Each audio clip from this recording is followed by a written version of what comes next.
Today's faith reminder ఉపాధ్యాయ 15వ వచనం. యెహోవా దినము అన్ని జనులందరి మీదకి వచ్చున్నది. అప్పుడు నువ్వు చేసినట్టు నీకు నువ్వు చేయబడును, నీవు చేసినదే నీ నెత్తి మీదకి వచ్చును. యెహోవా దినము, ద లార్డ్స్ డే, యోవేలు గ్రంథంలో స్పష్టంగా మాట్లాడుతూ ఉంది. ఎదోమీయులు ఇజ్రాయెలు చేసిన అన్యాయాన్ని దేవుడు ఆలోచిస్తూ, ఎదోమీయులకు దేవుడు ఇస్తున్న హెచ్చరిక, మీరు చేసిన దానిని మీ మీదకి నేను రప్పిస్తానని చెప్పి వారిని హెచ్చరిక చేస్తున్నాడు. ఇక్కడ మనం చూసినప్పుడు నీవు చేసినట్టే నీకు నువ్వు చేయబడును, నీవు చేసినదే నీ నెత్తి మీదకి వచ్చును.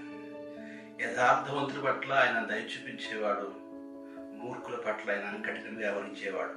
మనము ఏ పనులు చేస్తున్నామో, దేవుని కొరకు ఎలాగో జీవిస్తున్నామో, మనం మంచి కోరేవారు ఉండాలి, మంచి చేసేవారు ఉండాలి, మనుషులను ప్రేమించేవారు ఉండాలి. అప్పుడు మన కుటుంబాలు దీవించబడతాయి.